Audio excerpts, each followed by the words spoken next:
Jadi hari ini kita mau bahas dampaknya perannya UTSU dan SUBA untuk obesitas. Kenapa sih kok kita bahas obesitas? Apa hubungannya nih obesitas sama Omikron?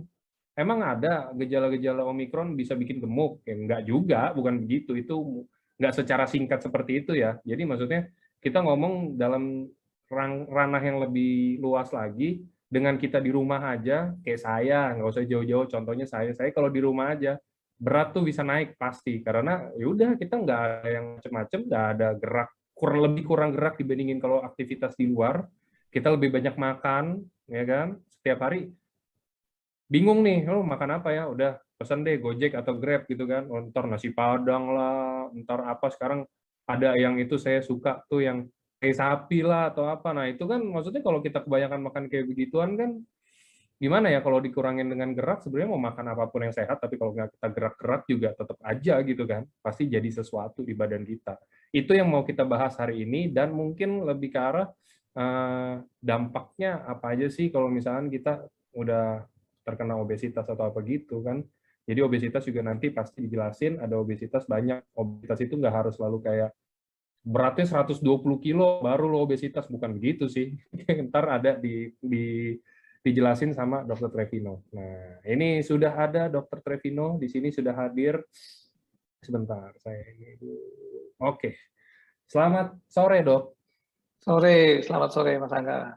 Siap. Sehat, Dok? Sehat. Nggak bisa lari di pantai. Aduh, lari di pantai.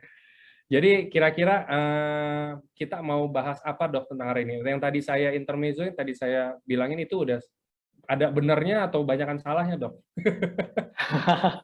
Ya memang lebih banyak ke obesitas ya. Dan kalau ditanya apa kaitan dengan Omicron, obesitas itu melemahkan daya tahan tubuh kita. Itu catatan penting tuh. Jadi kalau kita sekarang jadi obesitas, nah kita harus mengejar supaya berat badan kita kembali normal. Nah ini ceritanya siang hari ini. Seperti itu. Siap. Oke, kalau gitu Dok, mungkin silakan boleh langsung dimulai. Baik, terima kasih. Selamat siang menjelang sore Bapak Ibu. Perkenalkan, saya Trevino Pakasi, mungkin sudah sebagian kenal, sebagian mungkin baru kenal.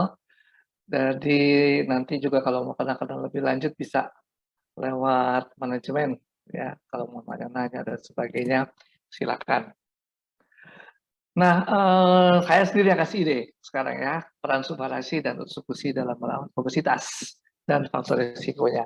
Jadi kalau kenapa ide ini keluar ya, karena sering sekali saya sebagai medical expert tuh menerima konsultasi tentang penyakit. Dikasih sakit ini dikasih subar, dikasih penyakit ini dikasih UTSU, gimana dosis segala macam. Sekarang saya mau ubah mindset, ya.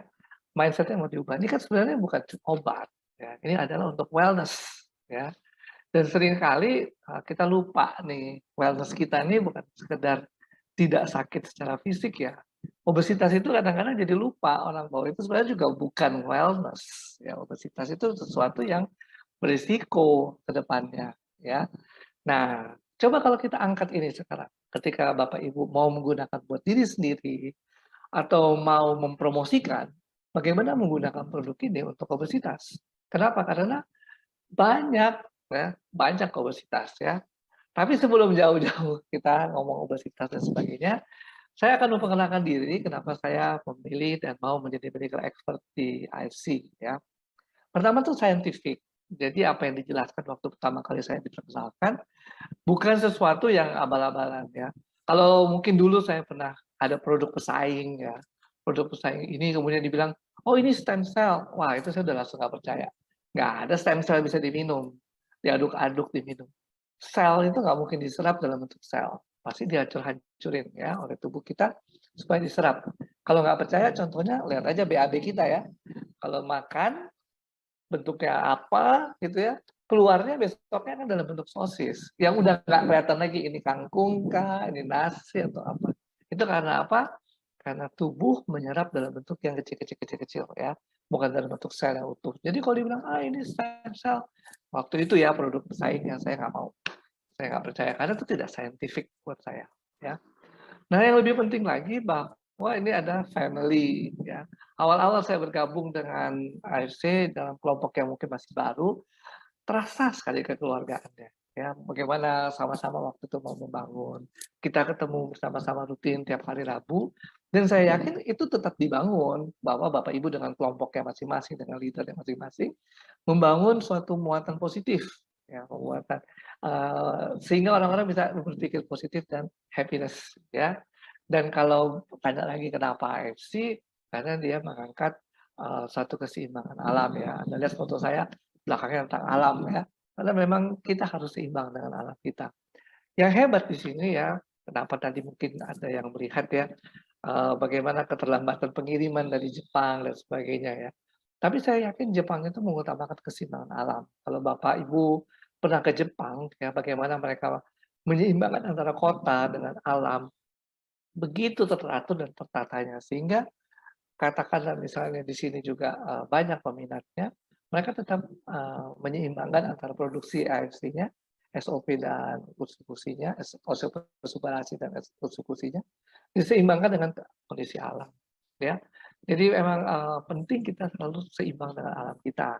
Itu hal-hal yang menarik dari AFC ini, sehingga saya bergabung. Ya, kebetulan saya pekerjaannya sebagai dokter dan sebagai dosen di dalam bidang saya kedokteran keluarga, memang saya mengangkat hal tersebut ya, bagaimana kita dengan lingkungan juga selalu seimbang sehingga kita tetap sehat dan juga kita dengan pekerjaan kita dan sebagainya juga dalam kondisi yang seimbang. Nah, ini 3 huruf yang nggak asing ya, WFH. Udah 2 tahun mungkin kita dengar huruf ini. WFH, WFO, WFH, WFO ya. Dan ini udah menjadi topik penelitian kalau saya di kampus, ya mahasiswa sudah yang belajar tentang kesehatan kerja, sudah melakukan penelitian dan memang dampaknya nggak bisa di ini ya, banyak macam-macam ya. Bisa obesitas, ada stres ya, dan itu kejadian ya. Jadi itu ternyata satu dampak yang kita nggak bisa hindari ya, dan kalau kita bisa mengatasinya bagus ya, tapi banyak juga yang nggak bisa mengatasinya. Nah, barangkali kalau mau interaktif nih ya, dari 119 orang nih partisipan di sini. Coba saya pengen lihat raise hand dong, kalau yang ternyata dalam 1 tahun 2 tahun ini naik berat badannya. Raise hand secara ini virtual. Wah, ada nih. Wah, saya juga termasuk loh ya. Dalam 1-2 tahun ini naik berat badannya dan nggak keluar dirinya ya. Benar-benar. Dan tadi sudah disinggung, apa sih kaitannya dengan si pandemi ini? Salah satunya yang saya bilang tadi, bahwa si obesitas ini ya mengurangi kemampuan kita untuk apa? Untuk bisa meningkatkan melawan penyakit ya. Itu kejadian. Jadi obesitas itu melemahkan daya tahan tubuh kita. Dan itu kalau kita lihat ya, ketika badai tsunami Delta, waduh, yang meninggal ini kan yang penyakit kronis, termasuk di dalamnya obesitas. Ya, obesitas itu sebenarnya bukan kondisi yang sehat, ya, kondisi yang apa namanya sakit ya. Nah dulu seperti apa sih bentuk tubuh kita? Ya. Nah coba cari-cari fotonya dulu waktu masih anak-anak ya, masih kecil ya. Tubuhnya seperti apa? Seperti anak di sebelah kita enggak nih ya? Nah, anaknya juga kalau lihat juga hidup di laut nih ya. Saya mau kasih tunjuk apa. Jadi pada saat kita masih dalam usia pertumbuhan, seharusnya nih kalau Bapak Ibu juga yang punya anak ya, anaknya harusnya habis energinya untuk bertumbuh ya. Makanannya dihabiskan untuk bertumbuh. Jadi nggak gemuk-gemuk amat ya, nggak gemuk-gemuk amat, di samping dia perlu bertumbuh, dia aktif ya seperti anak di sebelah ini ya di laut. Aktif ini penting untuk meningkatkan massa otot ya. Jadi kalau Bapak Ibu nanti sempat dan punya kesempatan untuk nimbang di timbangan yang sophisticated ya. Jadi bukan hanya berat badan yang bisa diukur, dengan sistemnya itu saya juga nggak ngerti gimana. Dia bisa menghitung massa lemak, massa otot dan tulang. Ah itu keren banget. Nah dari situ baru deh bawa hasilnya, konsultasi japri ke saya juga boleh ya. Udah bener belum nih massa otot dan massa tulang massa lemak saya? Kalau belum, apa yang mesti dibenerin ya. Nah, dulu kayak gitu nih waktu kecil, sekarang gimana nih? Mulai hebat apa enggak ya? Apalagi setelah pandemi ya. Dan ini berkaitan sekali memang ya, karena pandemi ini banyak yang kemudian WFH, apalagi juga sebagian besar dari orang-orang yang WFH memang mainannya di komputer, ya, mainannya di gadget. Ya. Jadi memang aktivitasnya bisa dikatakan rendah. Ya. Nah ini saya ambil dari satu buku jurnal ilmiah, kenapa sih orang bisa jadi obesitas. Ya. Agak-agak rumit sih ya, kalau baca ininya nggak perlu nih, saya cuma buat hiasan aja sih ya, biar Bapak Ibu bisa aware. Jadi untuk kita mau makan, yang ngatur itu kepala kita, ya, otak kita untuk mau makan, ya. Mau makan, pengen makan itu atau kenyang, itu yang ngatur adalah bagian di otak kita yang namanya hipotalamus, ya. Di situ dia yang ngatur kita. Nah, ada ininya sih sebenarnya ya, yang ngasih kode, ini kayaknya perlu makan nih ya, ini kurang makan, itu kalau gula darahnya turun ya. Jadi yang kasih kode ke otak kita supaya otak kita kasih sinyal-sinyal, makan makan makan makan, atau stop stop stop stop stop ya, stop. Nah, ini interaksinya itu demikian rumitnya sehingga kemudian ini di sini ya, kalau orang nggak makan ya, hati terpengaruh ya, pankreas juga terpengaruh ya. Dan kenapa sih itu ya bisa terpengaruh seperti itu? Lemak itu bertumpukan. Sebenarnya intinya hanya di sini, yaitu bahwa pengeluaran ya dan energi yang masuk harusnya seimbang. Ya, itu sudah pasti Bapak Ibu juga sudah paham. Kalau kita makan dan kita kerja harusnya seimbang. Ketika kenapa nggak seimbang ya dengan segala macam kekurangan aktivitas, begitu nggak seimbang terjadi simpanan energi. Energinya disimpan dalam bentuk apa? Dalam bentuk lemak ya. Dan kemudian terjadilah kita mulai dari overweight, berat badannya naik sampai menjadi gemuk, obesitas. Itu hanya masalah keseimbangan ya antara energi yang masuk dan energi yang keluar aktivitas kita. Nah, ini kalau kita lihat nih ya, gaya hidup sedentary, ya, kerjaannya banyak di balik layar, di atas meja, ya, atau mager kalau bahasa anak-anak sekarang ya, itu membuat pengeluaran energinya turun, ya. Nah, kemudian pemasukan energinya banyak. Pemasukan energi banyak ini pada dasarnya tadi ya otak kita bisa bilang, stop, udah kenyang, yuk stop, gitu ya, udah penuh, udah cukup. Tapi ada orang-orang tertentu yang nggak begitu, daya stopnya kurang. Ya. Misalnya emang penyakit genetik, jadi kalau Bapak Ibu mungkin melihat ada keluarga Bapak Ibu anak-anak semuanya gemuk, itu mungkin salah satunya genetik. Ya. Tapi ada yang lain lagi yang namanya stres. Ya. Stres itu juga kadang ada yang stres kemudian makan ya kompensasinya, jadi ngemil banyak. Saya makannya dikit kok, tapi ngemilnya banyak gitu ya, nggak bisa diapa-apain tuh ya. Itu stres. Nah, stres itu juga ternyata meningkatkan daya makan seseorang. Kenapa demikian? Stres itu dipersepsikan oleh otak kita sebagai life threatening. Ya. Artinya apa? Membahayakan tubuh, mengancam, ya mengancam jiwa. Stres itu dipersepsikan seperti itu. Nah, tubuh itu merespon bagaimana sesuatu yang berbahaya pada tubuh kita dengan cara kita berkelahi, fight, atau kita lari, flight. Ya. Dua-duanya mau fight atau mau flight, dua-duanya membutuhkan energi, ya. Sehingga kemudian orang apa? Ketika harus fight atau harus flight, hormon-hormon tubuh berubah, ya. Adrenalinnya meningkat, gula diperbanyak. Kenapa gula diperbanyak? Karena otot harus berlari sekencang-kencangnya kalau mau flight atau harus fighting sekuat-kuatnya. Nah, itu adalah bagian dari stres. Nah, itu memang diwarisi oleh tubuh kita dari dulu, berpuluh-puluh ribu tahun yang lalu. Kenapa? Zaman itu ketika ada stres, mengancam jiwa, memang mengancam jiwa. Misalnya ketemu Tyrannosaurus di depan kita, langsung takut ya, ketemu Tyrannosaurus langsung lari. Ya. Nah, sekarang nggak ada Tyrannosaurus, adanya apa? Adanya deadline, adanya apa? Macet, adanya apa? Tagihan, apalagi stres juga. Tapi kita tetap mewarisi itu sehingga kemudian makan. Nah ini harus disadari Bapak Ibu. Ya, kenapa? Pandemi itu bikin stres loh. Siapa yang nggak stres dengan pandemi itu? Ada yang benar-benar stres karena memang pekerjaan, tapi ada yang kemudian stres karena pekerjaannya makin banyak. Ya, semuanya jadi zoom zoom zoom zoom. Sekarang udah istilah double zoom itu udah nggak aneh. Ya, mata kiri dan mata kanan, telinga kiri dan telinga kanan dengannya beda. Nggak aneh lagi. Ya, ya itu yang terjadi. Stres. Stres pun meningkatkan apa? Meningkatkan daya makan kita. Ya, karena tubuh kita mempersepsikan bahwa ini perlu gula banyak. Dampaknya apa? Ya, kalau nggak ada pengeluaran, artinya ya ditimbun lagi. Ya, akhirnya makin gemuk. Ya.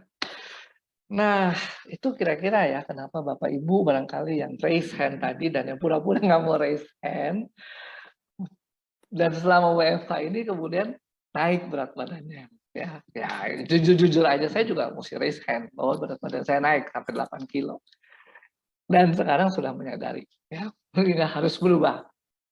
Nah, Allah memberikan solusi, ya, solusi keseimbangan. Nah, salah satunya adalah produk kita. Ya, produk kita ini kalau Bapak tahu SOP Subarashi, Bapak Ibu tahu SOP Subarashi ini ada kandungannya adalah SOP. SOP itu adalah salmon ovary peptide. Ada 3 peptide, ya. Kalau masih ingat, tentu salah satunya adalah salmon ovary peptide. Nah, ketika produk ini launching dulu, dikenal dengan nama SOP saja, SOP 100 plus, ya. Ada beberapa fungsi dari SOP ini, yang salah satunya adalah meningkatkan produksi IGF-1.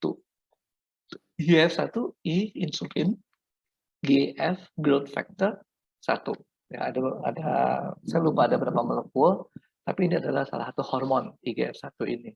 Jadi SOP itu tidak mengandung hormon ini, tapi mengandung peptide, peptida, protein kecil yang kalau kita serap menginduksi terbentuknya IGF-1 ini.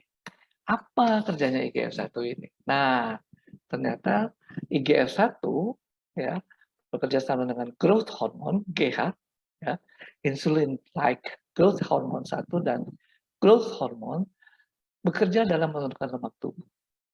Ya, kenapa? Karena dia menginduksi growth, ya, pertumbuhan. Dengan pertumbuhan perlu energi pasti. Sehingga kemudian tubuh mengeluarkan dan memecahkan energi dari cadangan-cadangannya, yaitu antara cadangan lemak. Ya. Ini gambar ini juga saya ambil juga di jurnal, melihatkan ini satu kelenjar di bawah hipotalamus tadi, yang produksinya adalah growth hormone. Ya. Nah, si IGF-1 siapa yang produksi? Liver, hati, ya. Sehingga kemudian kalau dia diproduksi oleh hati, kemudian dia merangsang lagi kelenjar pituitari ini, kelenjar hipofisis pituitari untuk memproduksi growth hormone. Growth hormone ini yang menginduksi antara lain adalah lemak, ya, kemudian sel-sel otot dan hati. Di sel-sel lemak apa yang terjadi? Free fatty acid FFA meningkat. Kenapa free ya lemak, asam lemak yang bebas meningkat?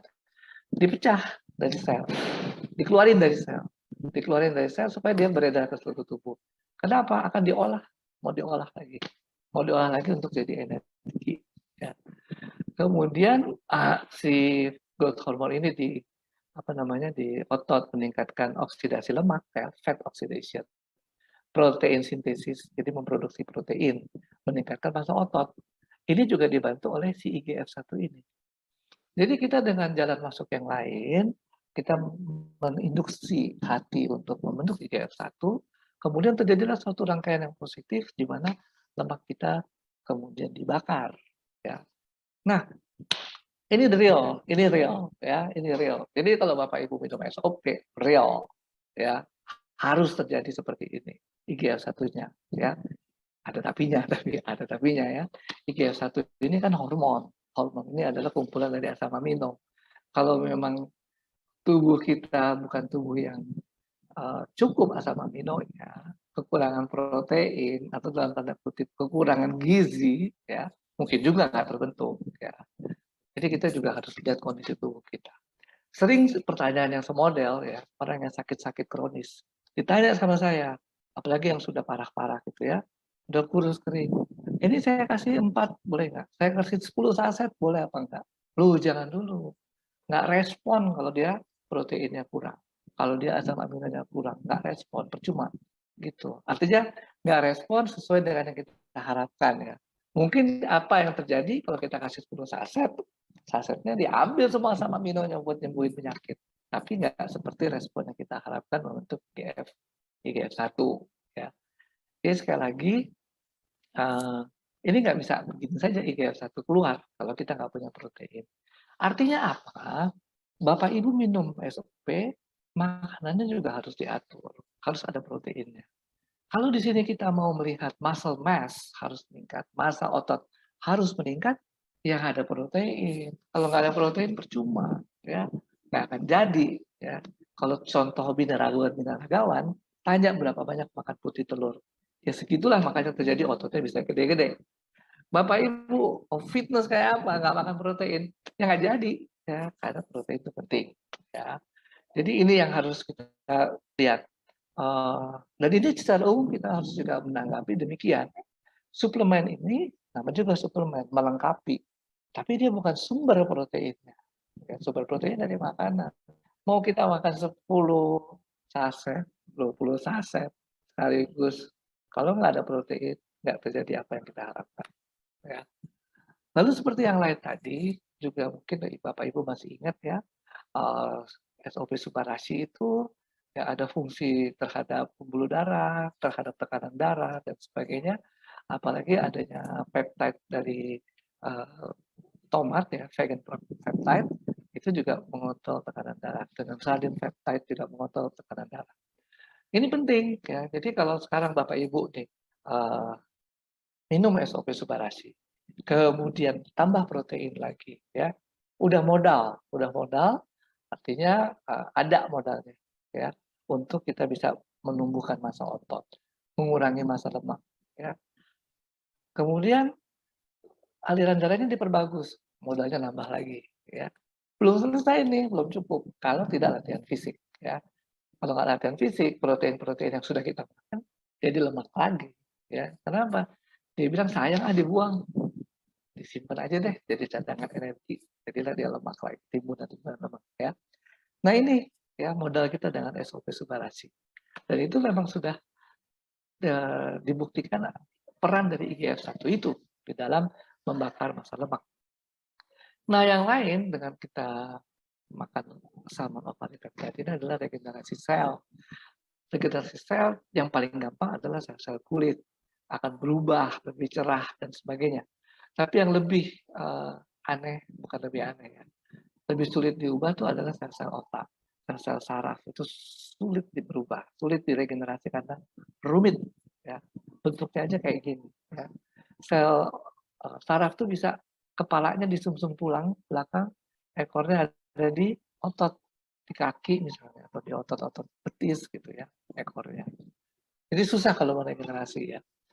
Tapi itu ternyata sudah dibuktikan bahwa regenerasi sel otak bisa terjadi. Artinya apa? Kalau Bapak Ibu juga mengalami masalah-masalah stroke dan sebagainya, ini bisa dia menjawab tentu saja. Tapi sekali lagi sel saraf itu rumit ya. Sel saraf itu rumit sehingga perlu waktu. Semua regenerasi perlu waktu. Bapak Ibu luka, kulitnya sembuh mungkin seminggu nutup ya. Tapi dari seminggu yang nutup sampai kulitnya mulus lagi perlu setahun.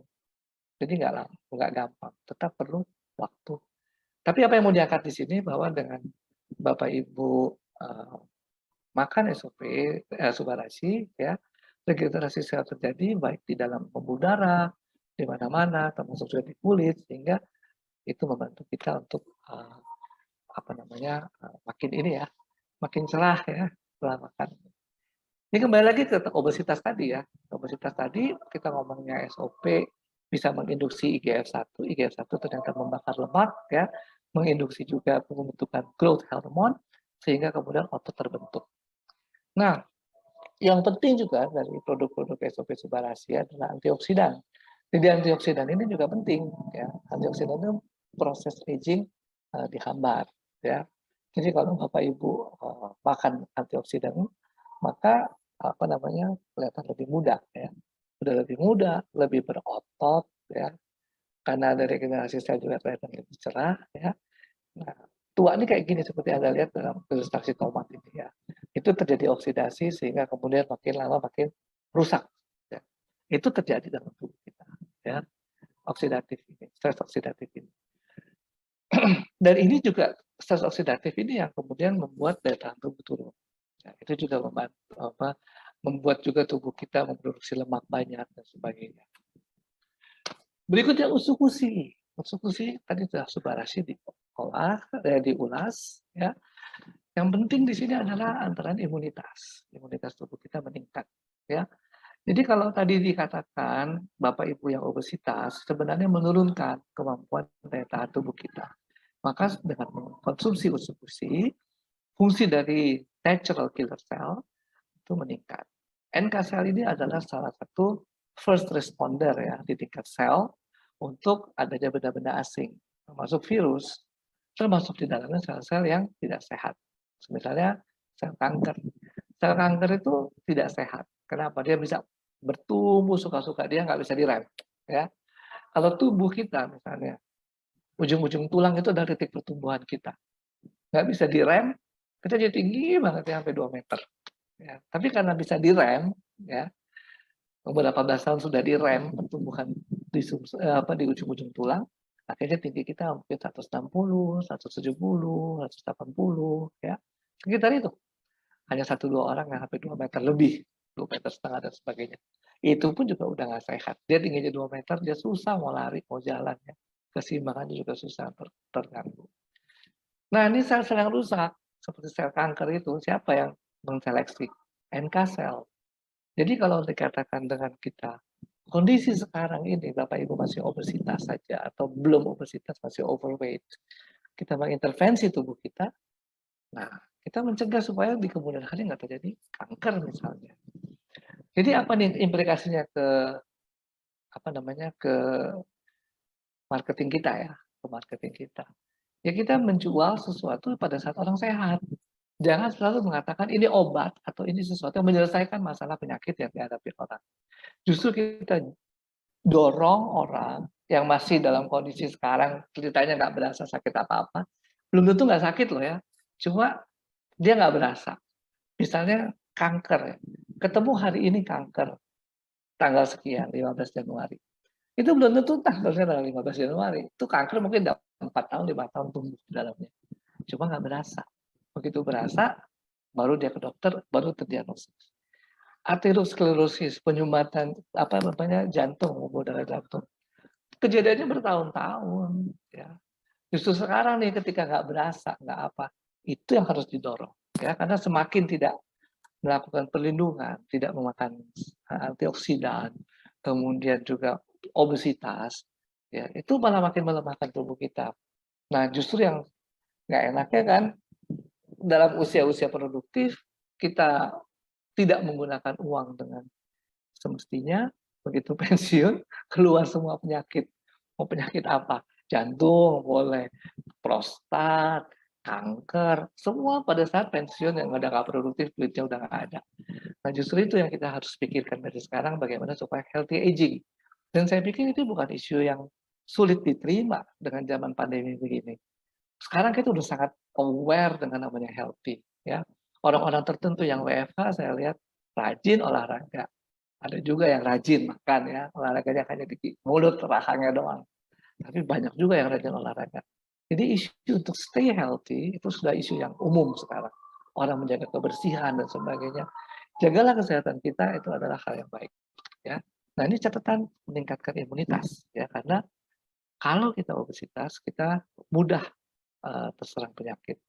Kalau ingat waktu pandemi yang banyak di bulan Juli tahun lalu, itu kan banyak juga yang obesitas. Ya, sebagai faktor risiko. Setidaknya saya beberapa pasien saya meninggal karena COVID-19. Ya, meskipun saya nggak tahu delta atau bukan, tapi mereka obesitas. Ya, obesitas. Ada juga salah satu video yang viral dokter ya, itu juga obesitas. Karena obesitas menurunkan daya tahan tubuh. Nah, di dalam usukusi juga ada proses aging. Jadi perusakan sel juga dihambat. Usukusi juga mengandung probiotik. Probiotik ini membantu melindungi sel-sel tubuh, meningkatkan fungsi imunitas tubuh, ya, sehingga juga bisa meningkatkan daya tahan. Seperti tadi juga catatannya karena obesitas itu menurunkan daya tahan tubuh. Nah, inilah bintang kita hari ini ya. bintang kita adalah si Subarashi dan si star of the show ya, bukan saya. Saya mau cuma cerita doang. Karena sebenarnya yang harus menjadi bintang adalah si Suba dan si Utsu ini ya. Saya jadi ingin tertarik nih sebenarnya kalau Bapak Ibu juga mempromosikan yang ini. Let's Go Healthy dengan Suba dan Utsu ya. Kenapa? Karena jangan juga kita artinya gini ya, kita bilang orang yang sakit akan sembuh atau itu nggak gampang ngomong begitu ya, karena memang kebanyakan penyakit-penyakit ditemukan sudah telat ya. Tadi saya kasih contoh, tanggal hari ini saya ketahuan kanker, itu kan bukan hari ini kankernya keluar, ya, itu kankernya udah berapa puluh tahun barangkali kita nggak tahu juga ya. Jadi kita promosikan yang lain dong, let's go healthy ya, dengan Suba dan Utsu ya. Let's go healthy, Subanya itu saya cari-cari aja singkatannya apa. Suba untuk badan aktif ya. Jadi tadi kita akan tahu bahwa SOP-nya itu menginduksi IGF-1. IGF-1 menginduksi growth hormone. Growth hormone menyebabkan peningkatan massa otot ya. Muscle mass meningkat. Itu hanya bisa dicapai kalau badan kita aktif ya. Jadi Suba untuk badan aktif. Utsu untuk tingkatkan stamina usus ya. Ya, ini usus taruh juga usus. Saya lagi bingung-bingung apa yang cocok. Tapi yang menyebabkan obesitas kan usus. Ya. Masuknya dari mata dulu yang melihat, kemudian dia pikir-pikir kayaknya enak. Ya, lidah itu cuma berapa senti aja sih. Ya. Sisanya semua usus. Ya. Yang menyerap dan kemudian mendistribusi ke seluruh tubuh melalui darah. Itu usus. Ya. Jadi saya ingin Bapak Ibu punya mindset yang baru sekarang nih ya, tahun 2022. Kita mempromosikan hal yang baru ya. Stay healthy ya, dengan Suba dan Utsu ya. Dan ini sesuatu yang kita bisa kombinasi ya. Sebenarnya kita bikin championnya nih kalau mau ya. Ayo kita bikin program penurunan berat badan dalam 3 bulan. Pakai produk Suba Utsu ya. A-nya itu Suba itu aktif, harus diingat ya. Kemudian ususnya diatur ya, jangan makan semua terima makanan ya. Jadi ada diet, ada latihan fisik ya. Kemudian ya di The Champion ya, Diamond SOP Subarashi dan Utsu. Mendingan tadi jawab aja kali Angga ya, supaya lebih banyak yang ini bisa di-sharingkan teman-teman. Silakan. Kalau Bapak Ibu ada yang mau komentar, mau tanya-tanya, silakan. Oke, kita bisa masuk ke tanya jawab sekarang ya. Mungkin teman-teman ada yang mau bertanya, bisa langsung tulis di kolom chat. Kita sembari nunggu. Sebelum ada yang tanya, Dok, nih saya yang mau tanya. Tadi penasaran sih, Dok. Iya. Kan kita ada bahas tentang obesitas ya, Dok ya. Maksudnya kalau kita sebagai saya nih, kayak saya sebagai orang awam, bukan ada ilmu di dunia kesehatan. Boleh tahu nggak, Dok, apa sih yang bisa dibilang obesitas itu? Apakah dengan misalkan berat saya harus 100 kilo dulu baru saya bisa dibilang obesitas, atau dilihat dari mana? Dilihat dari contoh, misalkan tinggi saya 187, berat saya 200, itu baru bisa dibilang obesitas. Tapi kalau misalkan tinggi saya 170, berat saya 70, atau berat saya 80, kan kadang-kadang ya, Dok, maksudnya orang-orang tuh rata-rata paha gede dikit, tangan gede dikit, atau apa, dibilang, gue gendut gitu loh. Nah, itu kira-kira yang kalau bisa dibilang obesitas itu yang kayak gimana sih, Dok? Ya, oke, thank you. Ini pertanyaan tadi saya lupa jawab ya. Jadi pertama ada indeks massa tubuh. Indeks massa tubuh itu adalah berat badan kita dibagi tinggi badan kuadrat. Jadi tinggi badan dikali tinggi badan ya, tinggi badan kuadrat. Nah, berat badannya dalam kilogram, tinggi badannya dalam meter. Jadi kalau saya beratnya saya tingginya 165, maka tinggi badannya jadi 1,65 meter. Nah, kalau kilogram dibagi kuadrat tinggi badan itu lebih dari angka 26, 27, itu sudah dianggap obesitas. Itu satu indikator ya, satu indikator obesitas. Nah, sekali lagi karena cara menghitungnya dari berat ya. Dan berat tubuh itu nggak semerta-merta lemak ya. Jadi berat tubuh itu dari otot, dari tulang, air ya. Jadi kalau ternyata misalnya katakan orang seperti binaragawan, kan ototnya gede-gede tuh. Nah ototnya gede-gede pasti juga kalau dihitung berat dibagi tinggi badannya akan dihitung obesitas. Padahal dia nggak obesitas. Karena yang dikategorikan sebagai obesitas itu lemak ya, dan terutama lemak di sentral istilahnya. Sentral tubuh kita apa sih? Jantung, perut ya. Nah, itu parameter yang kedua, yaitu lingkar perut. Untuk laki-laki di atas 90, perempuan di atas 80 cm. Itu sudah dikategorikan sebagai obesitas sentral. Jadi ada dua ya, dari berat badan dibandingkan dengan tingginya, yang kedua adalah lingkar perut. Yang lebih gampang lingkar perut sih, ya, gampang ukurnya, ya. Hitung-hitung mah repot ya.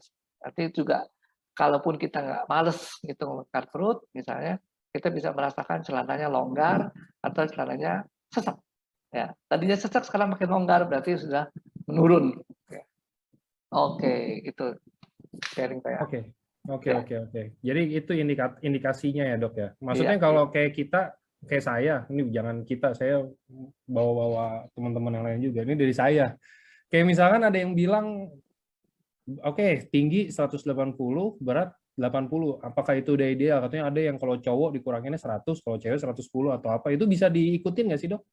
itu dulu secara kasar aja, secara kasar. Oke. Bisa diikuti, tapi secara kasar. Kalau yang lebih perhitungan tadinya, jadi 80 kilo dibagi 1,8 dikali 1,8. Oke. Ini juga, wah ini jadi yang teman-teman yang cewek pada nanya nih, dok, kalau ada yang makannya banyak banget, tapi nggak olahraga juga, tapi nggak gemuk-gemuk, itu rata-rata kayaknya itu masalah di pencernaan nggak sih dok, atau gimana tuh? Ada tuh banyak orang-orang yang kayak begitu, bener sih. Benar, ya banyak. Tapi masalahnya bukan, ya betul tadi masalahnya bisa macam-macam. Jadi kalau kita memasukkan energi banyak ke dalam tubuh kita, tapi kita nggak jadi gemuk, padahal menurut orang lain aktivitasnya kurang, ya harusnya kelebihan ya orang. Mungkin ada penyakit loh, jangan salah, ada penyakit. Mau itu di saluran cernanya atau penyakit yang lain kita nggak tahu ya. Harus dicari karena harusnya memang ada keseimbangan energi dan energinya kepake di mana-mana ya. Contohnya orang cacingan ya, yang makan cacing ya, gitu ya. Jadi cacingnya gemuk, orangnya enggak gitu. Contoh aja sih. Tapi dicari aja, pasti ada penyakit. Oke, sama ini dok, kalau untuk diet, mungkin bukan diet ya, mungkin lebih ke arah untuk proses memperbaiki pola makan ya dok ya. Jadi kita bilang kata lainnya itu mungkin diet. Jadi kayak mungkin mau detox tubuh atau apa, kita mau ikut proses diet. Kira-kira konsumsinya yang bagus kalau menurut dokter, ini untuk sekitar umur range 30 sampai 40 deh dok. Kira-kira konsumsi subarasi dan utsukusinya, kalau untuk kayak begitu doang ya, maksudnya untuk membantu proses diet dan memperbaiki pola makan, berapa dok? Berapa saset dari suba dan utsunya per hari? Ya, tetap kita apa namanya lihat dulu dengan anjuran ya. Anjuran itu yang 2 saset sehari itu loh. Sebenarnya sih kalau kita lihat bahwa dia menginduksi IGF-1 dan sebagainya, logikanya semakin banyak tentu akan semakin produksi IGF-1 akan meningkat. Tetap ada batasnya ya. Tubuh nggak akan merespon sebanyak-banyak yang memproduksi IGF-1, kemudian tetap ada limitnya ya. Nah, saya juga mungkin kita harus case per case, nggak bisa juga kita bilang secara langsung 2 saset, 4 saset dan sebagainya. Ya, jadi tetap anjuran saya melalui 2 saset, tapi kita lihat kemudian respon kita, respon tubuh kita gimana ya. Jadi dengan kita misalnya rutin aja 2 saset dulu ya dalam 1-2 minggu, kemudian kita juga diet dan latihan fisik, ada nggak terjadi perubahan ya. Kalau terjadi perubahan, turun atau lingkar perutnya atau rasanya celananya sedikit lebih nyaman dipakai, respon nih, kita naikin lagi dong ya 4 saset gitu. Respon lagi, naikin lagi 6 saset ya. Naikin lagi sampai 8 saset. Oh, sama aja nih dengan 6 saset. Oh, berarti ini udah optimal. Kita jangan nambah-nambahin lagi ya. Istilahnya kalau di kimia namanya titrasi ya. Jadi ini ya apa namanya step by step lah gitu. Jadi kita juga jangan langsung mau instan ya, langsung cepat gitu nggak bisa ya. Tubuh kita butuh proses. Jadi kalau saya mau ditanya berapa, saya akan naik-naikin 2 saset ya, tergantung respon tubuh kita. Karena tubuh kita harapannya membentuk IGF-1, Tapi IGF-1 kan ada limitnya juga. Dia nggak akan bentuk terus IGF-1 enggak. Pasti akan dibatasi oleh hati. Ya, sehingga kita step by step aja kita naikin dan kita lihat respon dari tubuh kita. Sekali lagi bukan hanya makan SOP dan Subarasi dan Utsu ya, tetap berimbang dengan makanannya dan latihan fisiknya. Makanannya bagaimana? Secara umum lihat aja di browsing ya, lihat isi piring makanku ya. Isi piring makanku. Setengahnya itu sumber tumbuhan semua. Ya, lihat di situ ya. Di situ jadi setengah dari piring kita sumber hewan semua. Sumber nabati ya, sumber dari tumbuhan. Lalu setengah yang lain ada karbohidrat sekitar 2/3 dari setengah yang sisa. Sisanya kemudian baru protein dan sebagainya dari hewan.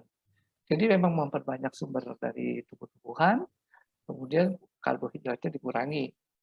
Bukan berhenti sama sekali dengan karbohidrat ya, tapi tetap harus ada karbohidrat. Ya.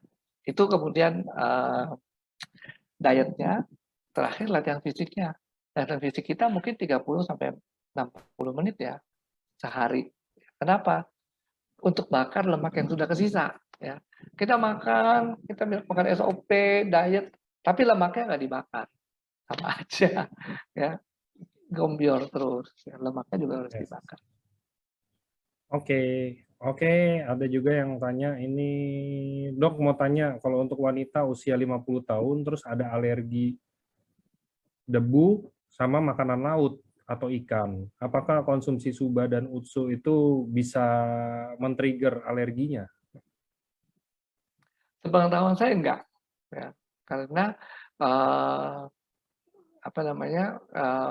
makanan laut itu kan umum banget ya, umum banget. Jadi sebenarnya bukan secara utuh makanan laut, tapi paling protein-protein kecil ya.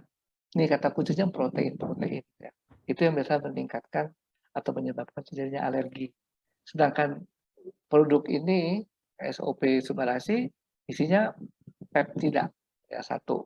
Yang satu lagi usus nggak ada, bukan protein, itu adalah salmon DNA. DNA itu model yang lain lagi dari molekul tubuh ya. Jadi dia bukan protein. Peptida juga bukan protein ya. Jadi saya sih berpikir positif tidak akan membuat alergi.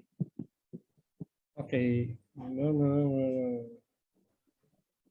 Kalau untuk diabetes bisa terbantu dengan Subarasi sih. Jadi mungkin Dokter Revino bisa menjelaskan dengan lebih ini Dok, kalau untuk diabetes. Iya betul, dengan Subarasi. Tadi kalau lihat di gambarnya juga ya, GH itu growth hormone yang diinduksi oleh IGF-1 juga menginduksi pankreas ya, pankreas sumbernya insulin. Juga meningkatkan daya penyerapan insulin sehingga kemudian energi tubuh, gula darah itu bisa diserap lagi ya. Gulanya Subarasi lebih tepat. Ditambah juga dengan efek dari Subarasi itu menurunkan resiko-resiko yang komplikasi dari diabetes tadi, yang ke pembuluh darah, ke jantung dan sebagainya.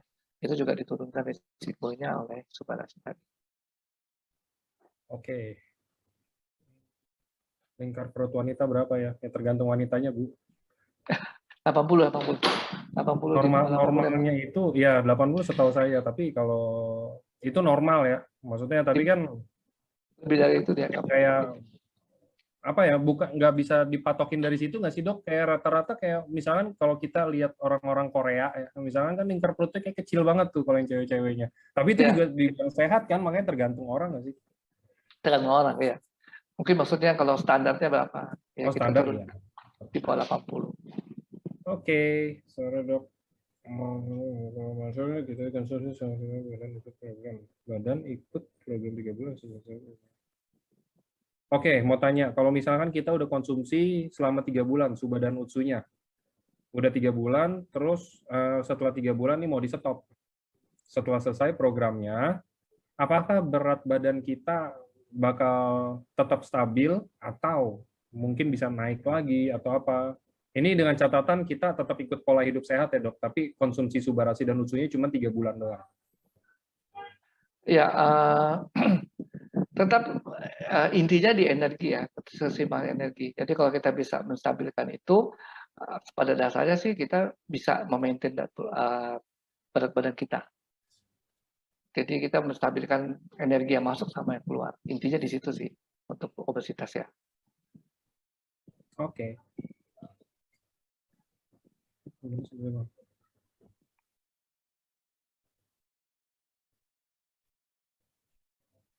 Oh, ini oke nih, Dok. Dok, mau tanya, berat badan 86 kilo, tinggi badannya 154. Nah, terus ada kondisi darah tinggi yang kadang-kadang nge-spike di hari-hari tensi normal.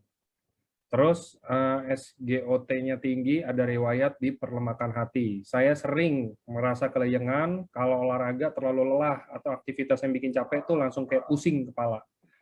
Menurut dokter, diet yang bagus itu yang seperti apa? Karena saya ini tingkat obesitas tingkat 2 kayaknya. Usia saya 47 tahun. Oke, buktikan dulu ya, nggak ada penyakit-penyakit penyerta, diabetes atau darah tinggi, itu harus dibuktikan dulu supaya apa namanya nggak salah. Jadi misalnya katakan ada yang kondisi-kondisi kayak diabetes, kemudian kita membakar lemak terlalu banyak, khawatirnya akan terjadi komplikasi dengan terbentuknya keton terlalu banyak. Memang keton ini tidak artinya bisa dibantu kalau kita hilangkan dengan ginjal dari ginjal ya, dengan banyak kencing. Tapi juga orang-orang diabetes kadang sudah komplikasi ke ginjal. Jadi harus hati-hati di situ ketika kita bicara dietnya. Apalagi kalau diabetesnya sudah komplikasi ke ginjal, lebih harus berhati-hati lagi. Tapi kalau misalnya belum ada komplikasi macam-macam, katakan pure hanya obesitas, dietnya tinggi protein, banyak protein, kemudian kurangi karbohidrat, tetap harus makan karbohidrat, kemudian berbanyak juga di sayuran ya. Tadi sayuran tuh sebenarnya adalah fungsi antioksidan. Ya, antioksidan itu sendiri yang juga membantu untuk mengurangi kerusakan-kerusakan jaringan akibat dari stres oksidatif tadi ya, akibat karena apa namanya ya reaksi dari tubuh lah karena obesitas, kemudian timbul pembuluh darah tersumbat, terhambat, oksigenasi berkurang, timbullah stres oksidatif. Nah, itu yang kemudian dicoba diatasi dengan banyak makan sayuran, tumbuhan, ya, karena ada antioksidan di baliknya, di dalamnya. Nah, itu kembali ke kasus yang tadi, sebaiknya memang konsultasi dulu ya, jangan langsung diet sendiri. Kenapa? Karena harus dihitung ya, turunnya berapa banyak. Misalnya, dan secara umum Bapak Ibu juga harus sadar dan sabar karena kalau kita sekarang nih ya katakan naik 1 tahun 8 kilo gitu seperti saya, jangan berharap langsung 8 kilo habis dalam 3 bulan, bukan begitu, itu jadi juga sehat juga ya. Tubuh kita jangan dibikin overuse juga ya, nggak bisa, nanti nggak sehat ya. Ya, jadi kita turunkan berat badan kita tapi step by step. Jadi juga jangan memaksa, kemudian kita paksa itu ada jadi kita maksa over dengan exercise kita, malah sakitnya di lutut, sakitnya di tulang-tulang lain. Itu juga nggak boleh. Ya, jadi kita punya limitasi ya. Tapi bukan berarti nggak bisa. Bisa, hanya itulah masalah orang Indonesia. Maunya buru-buru aja. Buru-buru gara-gara dikasih makan mie instan, dikasih makanan fast food, jadi maunya buru-buru semua, nggak mau sabar ya. Nah, itu yang harus kita sabar, tekun ya, maintain itu yang kemudian siapa menjadi apa ya kuncinya untuk kita berhasil. Oke. Oke, ini juga ada lagi, Dok, adik saya konsumsi Subarasi dan Utsu kok malah jadi susah BAB. Kalau minum SOP 100 plus dulu dan Utsu lebih mudah BAB-nya. Penyebabnya apa ya, Dok? Ya, makanya juga dilihat ya, katakan BAB kan bukan gara-gara Subarasi tok. BAB lebih gampang, lebih susah karena serat, karena ada kandungan air, ya itu juga mesti diperiksa. Lanjut. Oke.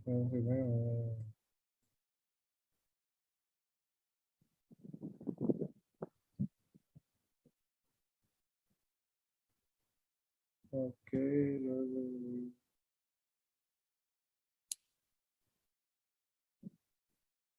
Nah, ini juga penting. Bagaimana rules, bukan rules sih. Gimana kalau anjuran dari dokter? Misalkan saya lagi mau ikutin yang tadi kita bahas, saya mau diet, saya mau jaga pola hidup saya biar sehat. Enaknya gimana dok konsumsi suba dan utsunya? Apakah mungkin setelah makan atau sebelum makan atau pas kapan?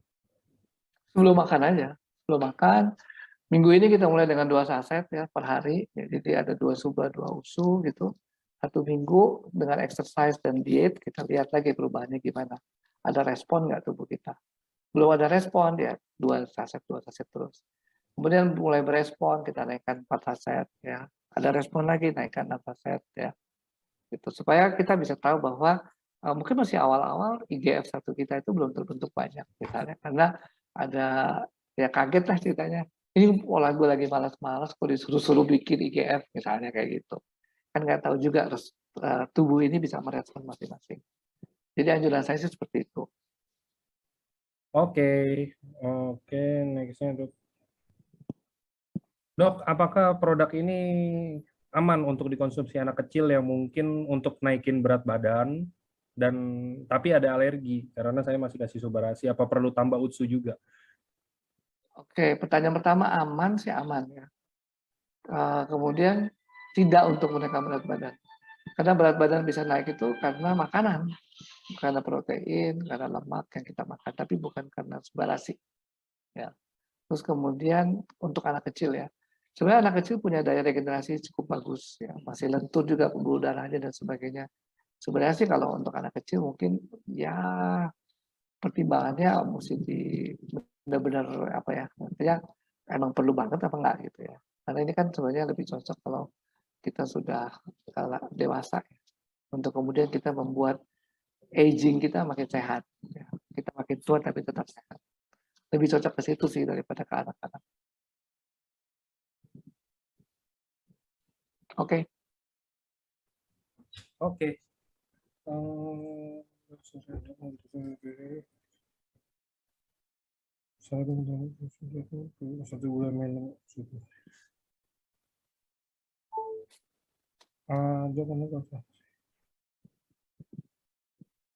Oke, ini juga ada yang tanya, dok, kalau untuk Omikron, untuk COVID yang ya mungkin COVID apa aja sih, nggak Omikron sama aja dengan yang lain kayaknya ya. Kira-kira untuk mencegahnya aja dok, kira-kira itu konsumsinya berapa banyak per harinya dan mungkin anjurannya berapa saset atau pas kapan aja gitu dok. Baik ya. Kalau ini kita lebih ke arah produk usu ya, yang lebih jelas ada apa namanya fungsinya untuk meningkatkan meningkatkan imunitas kita. Kalau tetap kalau saya sih tubuh kita punya limit, jadi kita tetap sesuai anjuran dengan 2 saset. Kenapa? Karena nggak tahu nanti tubuh kita merespon cukup nggak kalau kita makan lebih banyak lagi. Ya, jadi pengalaman juga kalau saya lihat orang dengan 2 saset juga sebenarnya daya tahan tubuhnya cukup bagus. Dan kalau misalnya mau memastikan periksa darah ya. Kemudian komponen NK selnya dicari ya. Tapi itu mahal, mahal banget, bukan kayak periksa darah biasa. Oke.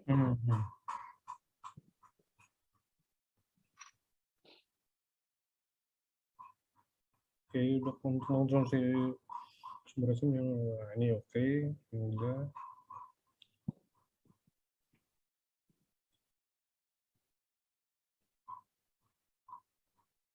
Dok, kalau untuk sirosis dan hepatitis,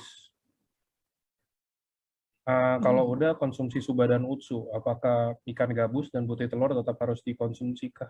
Maksudnya mungkin gini ya dok, kalau ada sirosis dan hepatitis, dan kita udah konsumsi suba dan utsu, apakah perlu konsumsi yang lain-lainnya? Contoh, misalkan kayak mungkin kayak jamu-jamu atau makanan-makanan lainnya mungkin yang lebih tradisional, lebih konvensional gitu loh dok. Apakah hanya cukup dengan suba dan utsu aja? Oke, sekali lagi di dalamnya suplemen suba dan utsu ini sorry, peptida ya, peptida yang fungsinya juga Bapak Ibu pasti sudah pelajari. Ya, jadi Plus dengan antioksidan. Jadi kalau ditanya apakah perlu dengan sumber-sumber yang lain, tentunya tergantung tujuan ya. Tapi ya kalau saya mau ditanya pasti perlu lah sebenarnya. Karena kan beda beda fungsi ya dengan protein yang didapat dari putih telur misalnya. Ini kan bukan sumber protein, meskipun ada asam aminonya. Asam amino ini bagian terkecil dari si proteinnya. Gitu. Jadi si peptida, protein itu terurai jadi peptida, peptida terurai jadi asam amino. Nah, sumber ASI punya asam amino, tapi itu bukan sumber utama, ya, bukan sumber utama kita. Karena kalau kita misalnya katakan perlu 80 gram protein sehari, ya, sementara kita hitung aja sasetnya berapa, saset 2, sekian gram, kan nggak mungkin kita makan 40 saset sehari, ya kan? Nggak. Jadi bukan sumber protein. Sumber ASI ya suplemen untuk meningkatkan apa dengan tripeptide tadi, ya. Jadi tetap perlu ya kalau kita mau bicara sumber-sumber makanan yang lain. Nggak bisa berdiri tanpa makanan. Karena makanan justru modal dasarnya untuk tubuh bisa merespon setelah makan suba atau makan utsu. Oke. Oke. Oke. Ini juga nih, ini pertanyaan. Dok, kalau Dok mau tanya, kalau ada bayi masih usia jalan 3 tahun, tapi punya indikasi kelainan jantung, apa eh, apa ibunya yang harus konsumsi? Ini anak udah usia 3 tahun, kenapa harus ibunya yang konsumsi? Maksudnya, mungkin pertanyaannya saya ganti, saya ini deh, biar teman-teman juga lebih ini ya. Mungkin kalau untuk anak-anak balita yang mungkin ada indikasi kelainan jantung, apakah aman untuk dikasih Subarasi atau Utsukushi gitu ya mungkin maksudnya? Iya. Kalau artinya kalau udah bisa konsumsi sih boleh-boleh aja, pada dasarnya boleh konsumsi ya. Kalau emang ada masalah bisa dikonsumsi. Kalau tadi konteksnya misalnya orang biasa-biasa aja, anak biasa-biasa aja sih mungkin nggak perlu ya. Tapi kalau anak obesitas, anak kelainan jantung, kita mau memberikan itu bisa. Terutama mungkin dari fungsi antioksidannya ya. Kalau anak dengan kelainan jantung, kemungkinan besar kekurangan oksigen, maka fungsi antioksidan ini yang lebih bermanfaat untuk anak tersebut. Tapi kalau misalnya nggak ada masalah ya, sebenarnya mungkin perlu nggak perlu sih. Tapi kalau dia obesitas anaknya, justru kita harus dorong untuk dikasih ya, supaya membantu dia untuk akhirnya berespon ya dengan menginduksi IGF-1 dan kemudian membantu untuk terjadinya apa namanya pembentukan massa otot dan sebagainya. Tapi anaknya harus aktif ya, jangan anaknya tetap dengan gadget. Nanti massa otot yang terbentuk hanya massa otot jempol sama jari-jari kecil. Ya. Badannya normal, tangannya kayak Hulk, ribet juga tuh urusan kan? Tangannya segede. Oh, ini maksudnya dia revisi bayinya 3 bulan berarti masih di dalam kandungan. Jadi tadi pertanyaannya apakah ibunya aman untuk konsumsi Subarasi dan Utsukushi? Mungkin baru 12 minggu ya. 12 minggu itu harusnya kan ada kayak kita bisa lihat perkembangan sumsum dan lain-lain. Ini ada indikasinya doang, baru indikasi kelainan jantung. Aman nggak untuk ibunya konsumsi Suba dan Utsu, Dok? Kalau untuk ibunya sih aman, boleh. Dan nggak ada laporan bahwa apa namanya si Suba atau Utsu ini dikeluarkan atau diekskresi ya, dikeluarkan lewat plasenta atau lewat air susu. Nggak ada catatan kayak itu sih ya. Jadi sejauh ini sih aman. Oke. Tapi lebih tepatnya lagi, apa kayak kelainan jantung pada anak itu, ini ada yang bilang selain minum Suba, terus tentunya harus konsult ke dokter yang menangani ya, Dok ya? Iya. Itu utamanya sih sebenarnya. Iya. Kalau penyelesaian anak kelainan jantung bawaan itu penyelesaiannya operasi. Penyelesaian operasi. Jadi si Suba dan Utsu ini lebih fungsinya mempersiapkan menjelang operasi maupun membantu recovery setelah operasi. Tapi dia nggak akan menutup kelainan jantungnya, nggak bisa. Bukan dia yang berfungsi untuk menutup kelainan jantung itu operasi. Itu. Oke.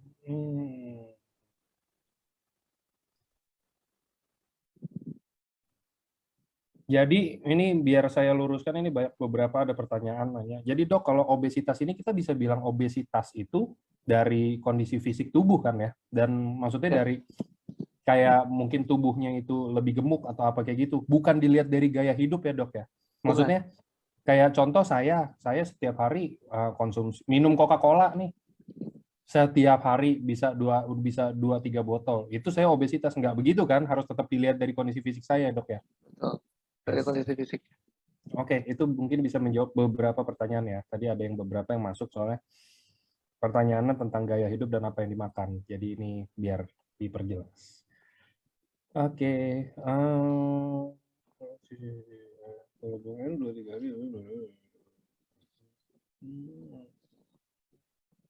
buang air 2-3 kali sehari, tapi berat badan tetap stabil. Bagus sih, buang air besar itu 2-3 kali itu masih termasuk normal nggak sih dok? Dalam sehari? Ya, tergantung kebiasaannya aja sih. Ada yang Iya memang sih, 2 benar kali sih. sehari, ada yang cuma Saya sekali setuju. sehari. Karena kalau saya sendiri, saya kebiasaan itu pagi banget sama sebelum tidur. Itu pasti saya 2 kali. Berarti kan masih ada orang di luar sana yang normal temenin saya gitu kan. Nggak saya sendiri, ntar saya nggak normal kan pusing juga. Oke. Dan berat badan saya juga tetap stabil. Ini untuk menjawab mungkin dari pertanyaan Pak Haryono 88 ya. Dan saya stabil banget Pak. Asal makannya juga tetap sehat ya. Maksudnya ya masa saya kerja di AFC makannya nggak sehat kan gimana gitu ya kan. Saya kan harus memberikan contoh yang baik dan benar dong. Oh, BAB-nya 2-3 hari sekali tapi berat badan stabil. Itu tadi juga udah dibahas, itu berarti ada masalah di pencernaan, dan namanya yang kalau udah kayak begitu, normalnya itu berapa sih dok? Kalau saya boleh tahu dok, misalkan kayak buang air besar itu apakah sehari sekali, ataukah 2 hari sekali, atau apa? Kalau dari sisi kesehatan? Bagusnya sih kayak sehari minimal ya. Minimal sehari sekali ya? Mau 2 kali sehari boleh-boleh aja. Gitu ya. Penting keluar, karena emang harus keluar kan. Bukan Okay. sesuatu yang disimpan-simpan. Iya, nggak jadi duit juga sih. Jadi kalau mungkin bisa ditarik kesimpulan, mungkin Pak Haryono, kalau misalkan 2-3 hari sekali, itu berarti ada masalah pencernaan. Ini saya mau membagi testimoni aja ya. Maksudnya teman saya, dulu ada juga yang kayak begitu, dia bahkan lebih parah Pak. Dia bisa 1 minggu tuh nggak BAB, bingung kan? Tapi badannya tetap kurus. Maksudnya tetap kurus dan tetap normal aja gitu. Tapi dia 1 minggu sekali. Akhirnya saya bilang kan, oh lagi itu baru awal-awal masuk di AFC nih, lu sini, ini ada nih bagus nih, biar pencernaannya bagus nih, Utsukushi ya kan, nih cobain apa sih. Akhirnya udah setelah konsumsi Utsukushi, dia memang tetap belum normal, tetap belum yang kayak tadi Dokter Trevino bilang, belum sehari sekali. Tapi seenggaknya tadinya dia itu 7 hari sekali. Bayangin aja tuh BAB 7 hari sekali itu udah kayak gimana dah tuh, itu kondisi peperangannya itu saya udah nggak paham deh itu gimana tuh. Tapi dia lebih better karena dia bertahap ya, dia berproses. Pertama dia udah, kan kebetulan karena hal itu jadi mamanya tuh gabung di AFC yo kan, jadi kebetulan emang ada kenal juga sama orang AFC, akhirnya gabung juga. Oh yang ini ya produk yang ungu ya, dikonsumsi sama dia konsumsi kalau nggak salah sih 2 saset per hari aja. Dia konsumsi 2 saset dan bertahap, mungkin dari 1 minggu, 2 minggu, dan setelah 2 minggu dia konsumsi, dia akhirnya itu mundur waktunya. Tadinya dari 7 hari sekali, jadi 5 atau 4 hari sekali. Terus dia hajar lagi, konsumsi terus lagi, lama-lama 3 hari sekali, dihajar terus lagi, pokoknya kurang lebih dia 1,5 bulan, nggak nyampe 2 bulan. Jadi sekarang 2 hari sekali, dan kadang-kadang bisa sehari sekali. Itu kan maksudnya, itu berproses ya teman-teman, maksudnya itu juga bisa jadi acuan juga buat teman-teman, nggak harus kayak ini Dokter Trevino ada bahas nih, oke konsumsi Utsukushi biar BAB-nya lancar dan lain-lain. Terus saya udah konsumsi, saya sehari konsumsi 7, saya sehari konsumsi 7 saset, tapi belum BAB tuh saya hari ini. Nah, ya kan ini kan saya menjelaskan ini semuanya butuh proses, karena kita kan nggak tahu juga ya, maksudnya kita nggak tahu juga kondisi pencernaan Anda itu seperti apa. Ada juga, mungkin bisa mempengaruhi juga ya dok ya, kayak pencernaannya kalau emang udah kotor banget atau emang udah parah banget, itu butuh waktu lebih lama nggak sih dok? Ya artinya kan bukan karena fungsi dari ususnya aja atau sebagainya aja, tapi kan perlu cairan, perlu air ya. Kalau saya bilang sih udah 7 hari nggak kebuang tuh udah keras banget tuh. Parah dok. Terus dikit parah. lagi keluarnya kalau boleh sharing dok. Jadi Iya. dia sharing saya, terus saya bilang sharing mendingan ke dokter, jangan ke saya bukan dokter. Iya, jadi biar kita makan itu juga kalau kita nggak cukup cairannya di dalam fesesnya ya keluarnya setengah mati. Banyak faktor lah, bukan cuma satu faktor aja. Itu juga mungkin yang Bapak Ibu mungkin perlu juga apa namanya menanamkan bahwa faktor-faktor lain juga jangan dilupakan. Kita mau regenerasi sel tapi kita nggak makan ya sama aja, nggak berhasil. Oke. Nah, ini juga ada pertanyaan dok, apakah salah satu dari produk ini atau mungkin dua-duanya kombinasi bisa membantu pasien kista? Apakah harus tetap diangkat ataukah bisa membantu dari sisi mananya? Ya sepanjang yang saya tahu sih kista mesti diangkat ya. Jadi kalau kelainan-kelainan yang bentuknya kelainan bentuk, kelainan struktur ya istilahnya operasi sih kebanyakan ya. Kalau kelainan-kelainan fungsional itu yang kita bisa manfaatkan ursukusi dan subarashi. Oke. Oke teman-teman, mungkin ada pertanyaan lagi yang lain.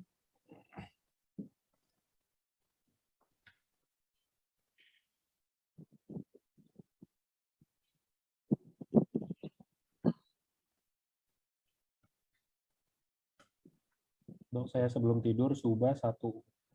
Ya, buat tidur juga oke kok. Subarasi, saya udah coba sendiri. Awal-awal Subarasi keluar kan saya dikasih tuh mau Airness.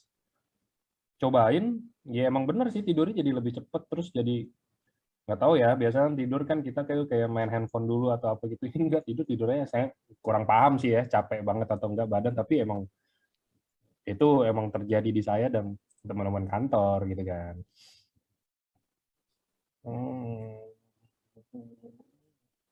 Dok, mutasi jari kaki tumit sampai pinggulnya jadi luka. Saya open kamera dan tunjukin gak saya. Nah, ini untuk bekas.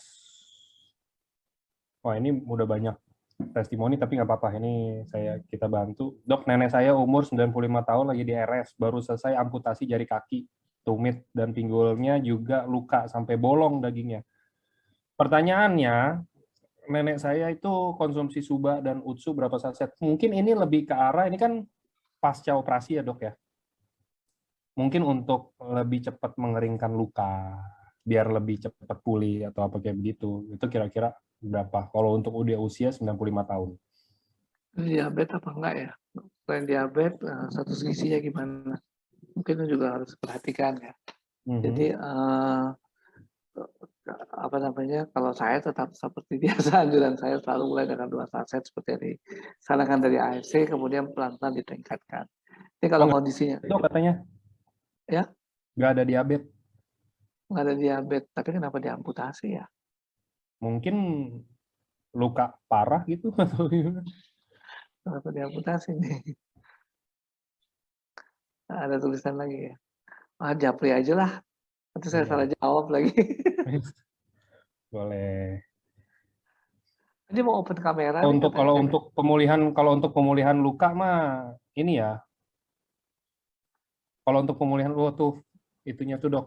Ah, Udah lihat ya dok apanya?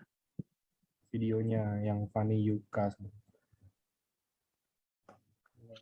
Saya biar paling atas ya sebentar ini. Ini. Nah, tuh yang paling atas, Dok. Bentar. Fanny Yuka. Oh ini. Ini dari mana nih? Dari kaki. Itu jari kaki ya berarti ya. Itu udah selesai amputasi. Ya benar. Hmm, Oh, kebelah. iya.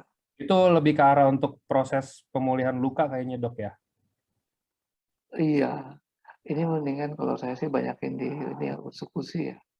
Oke. Ursekusi dan fungsi probiotiknya yang mau dikejar ya untuk Oke, melindungi oke. sel-sel, mengurangi radang. Semakin radang semakin cepat ini, semakin cepat hancur.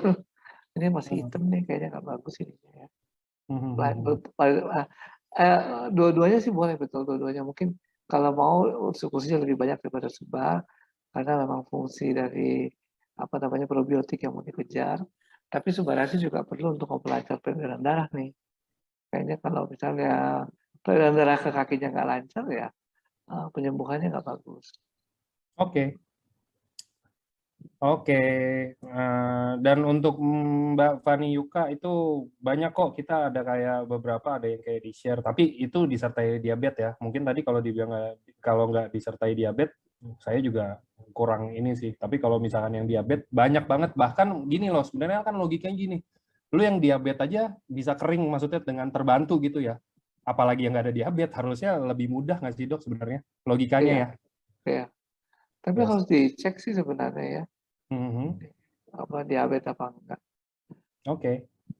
Ini sih Bu, penyembuhannya belum bagus ya, karena kan ada yang, saya sih nggak begitu clear ya di kamera, tapi ada yang putih-putih ini. Mhm. Nah, terus kemudian jaringan kulitnya Oh, itu hitam. yang di pinggul katanya dok. Hmm? Itu di pinggul. Oh, ini foto pinggul. Iya, ada hitam itu. Kenapa itu? Nggak bagus ini ya, apa namanya, belum belum kelihatan ini ya.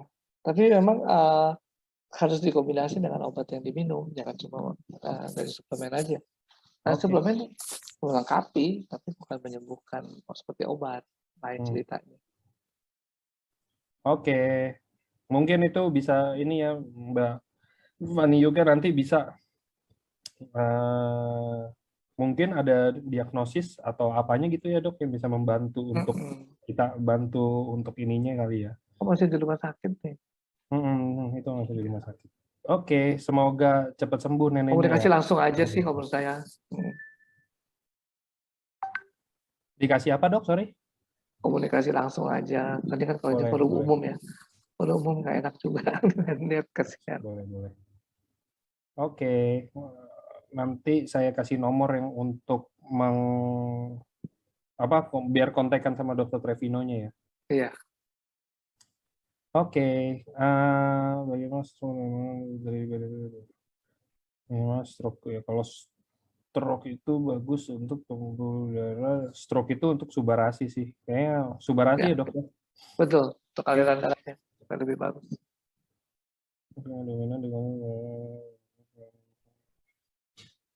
Pendengaran. Oke, sama-sama Mbak Fani. Untuk masalah pendengaran dan pinggang atau persendian yang dominan dikonsumsi produk apa berapa saset per harinya ini sekitar 70 tahun.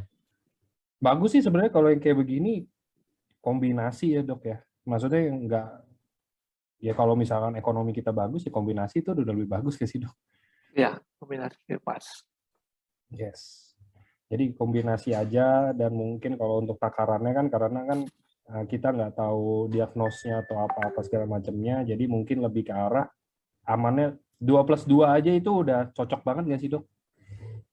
Iya, udah itu udah. Artinya untuk start itu bagus seperti itu. Yes, oke.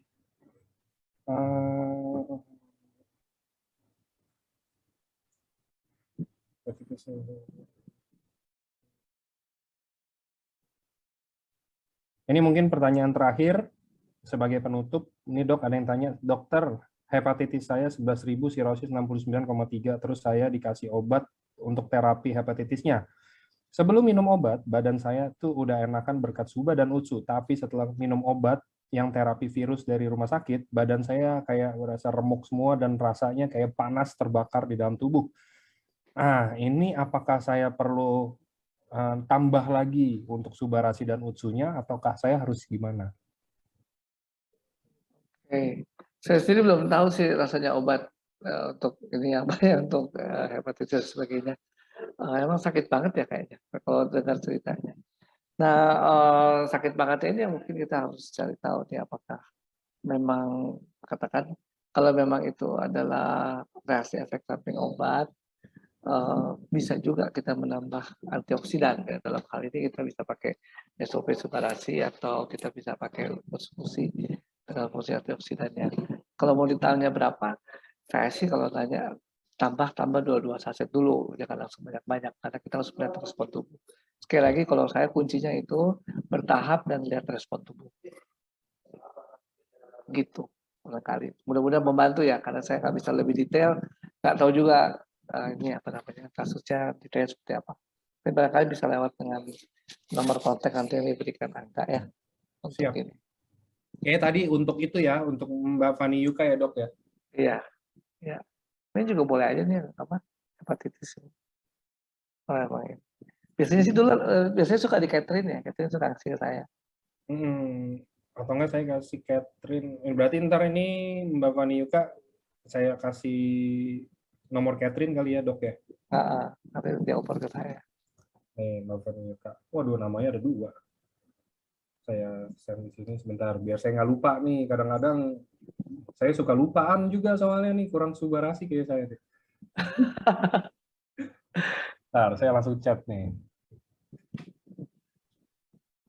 Nggak usah sih kalau Catherine, saya langsung di sini aja ya. Jadi teman-teman yang mau tanya mungkin biasa Dokter Trevino ini punya staf khusus dari EFC yang bakal ngefilter pertanyaan teman-teman semuanya nanti akan disampaikan Dokter Trevino.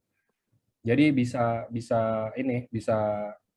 ya tanya jawab singkat deh, tapi bukan konsultasi, nggak bisa diharapkan kayak konsultasi dokter lu ya teman-teman. Maksudnya bukan yang kayak dok oke saya kayak begini minumnya obat apa ya, oke minta resep, nggak begitu juga. Maksudnya berkaitan dengan subarasi, usukusi. Dok kira-kira saya kayak begini boleh nggak ya? Ya pertanyaan-pertanyaan light lah yang mungkin teman-teman mau tahu lebih lanjut dari Dokter Trevino bisa lewat sini. Ini saya kasih nomornya.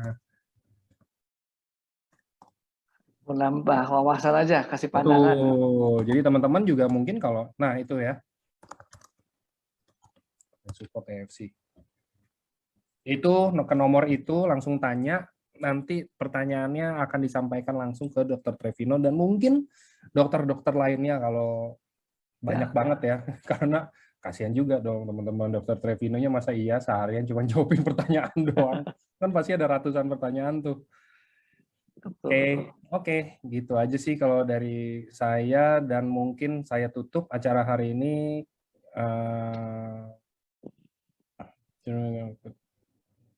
Terima kasih buat teman-teman semuanya yang sudah hadir, sudah bertanya, dan mungkin semoga pertanyaan dari Dokter Trevino menjawab ya, dan bisa membantu teman-teman. Jadi nggak harus kayak apa ya, nggak harus kalau kayak teman-teman tuh sehat walafiat, keluarganya sehat semuanya apa terus jadi kayak udah gue nggak usah dengerin deh ini kayak begini. Kita dengerin kayak begini kita bisa bantu yang lain loh kalau yang lain lagi sakit atau yang lain lagi ada kondisi yang serupa ya, apalagi timnya atau apa kayak begitu kan kita jadi punya pengetahuan dasar kan bisa bantuin yang lain juga. Itu dasarnya dari kita sih, maksudnya bantu orang dari semua, dari produk, dari bisnis, dari apa, dari Pak Ernest itu juga semuanya emang bantuin orang banget. Jadi kalau bisa semuanya tetap jaga kesehatan. Thank you Dokter Trevino sudah menemani saya kembali hari ini di hari Sabtu sore yang indah ini yang nggak hujan tumben hari ini kalau di tempat saya. Dari kemarin hujan, terus saya di lantai 19 ada kena gempa 2 kali kan. Udah itu. Yang pertama sih turun semua dok. Dari lantai 19 tuh yang pertama turun semua, kocar-kacir. Udah yang saya naik lagi, yang kedua udah gempa. Udahlah, dalam nama Tuhan aja lah, saya udah lanjut kerja. udah nggak ini deh, udah turun lagi capek, naik tangga darurat, mati. Udah deh, saya di sini aja deh, udah mau apa. Gitu kan, jadi stay safe juga buat teman-teman. Mungkin kalau yang ada di daerah Banten atau di Tangerang itu kan kayaknya kencang banget karena pusatnya di sana ya. Stay safe semuanya, dan kalau yang kenapa-napa mungkin bisa tetap dilindungin lagi ke depannya dan mungkin dipulihkan apapun itu yang jelek-jelek deh. Oke. Selamat sore semuanya. Thank you, Dok. Sama-sama, selamat sore semua.